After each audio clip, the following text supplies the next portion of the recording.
আর মাত্র 2 থেকে 3 ঘন্টার মধ্যেই বাংলার 15টি জেলায় ঝেঁপে বৃষ্টির সম্ভাবনা, সতর্কতা জারি করলো আবহাওয়া দফতর।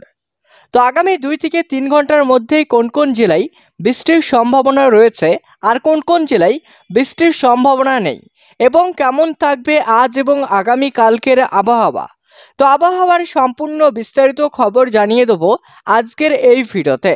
ভিডিওটি অবশ্যই শেষ পর্যন্ত দেখবেন, ভিডিওতে একটি লাইক করবেন।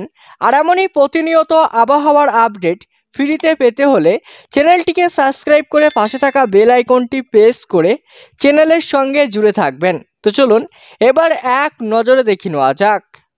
শ্রাবণ মাসের শুরু, সাথেই আবহাওয়ার ভোল বদল। সকাল থেকে বৃষ্টিতে ভিজছে দক্ষিণবঙ্গের একাধিক জেলা। ওদিকে আজ রাত বা সন্ধ্যার দিকে দক্ষিণবঙ্গের জেলায় জেলায় ভারী বৃষ্টিপাতের সম্ভাবনা রয়েছে, হতে পারে বজ্রপাতও। সেমনই পূর্বাভাস দিল আলিপুর আবহাওয়া দফতর। আজ ভারী বৃষ্টির সম্ভাবনা রয়েছে দক্ষিণবঙ্গের 4টি জেলায়।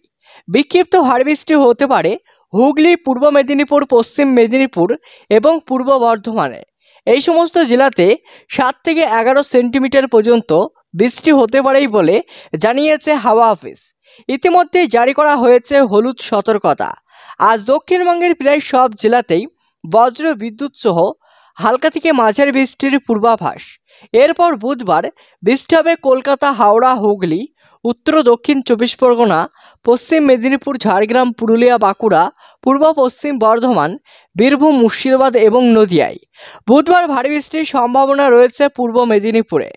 বুধবার থেকে বৃষ্টির দাপট কমলেও সপ্তাহভর রাজ্যের জেলাগুলিতে বিক্ষিপ্তভাবে হালকা থেকে মাঝারি বৃষ্টি চলবে, তবে কোনো সতর্কতা জারি করা হয়নি। আবহাওয়া দপ্তরের তরফে মঙ্গলবার গাঙ্গেয় পশ্চিমবঙ্গের বৃষ্টির সম্ভাবনা রয়েছে, তবে বাতাসে জলীয় বাষ্পের পরিমাণ বেশি থাকায় বহাল থাকবে আর্দ্রতাজনিত অস্বস্তি। আজ ভারী বৃষ্টির সম্ভাবনা রয়েছে উত্তরবঙ্গের 2 জেলায়। তালিকায় কালিম্পং ও আলিপুরদুয়ার 2 জেলায় জারি করা হয়েছে হলুদ সতর্কতা। এছাড়াও চলতি সপ্তাহে ভারী বৃষ্টির আপাতত কোনো সম্ভাবনা নেই উত্তরের কোথাও। হালকা থেকে মাঝারি বৃষ্টির সতর্কতা জারি করা হয়েছে।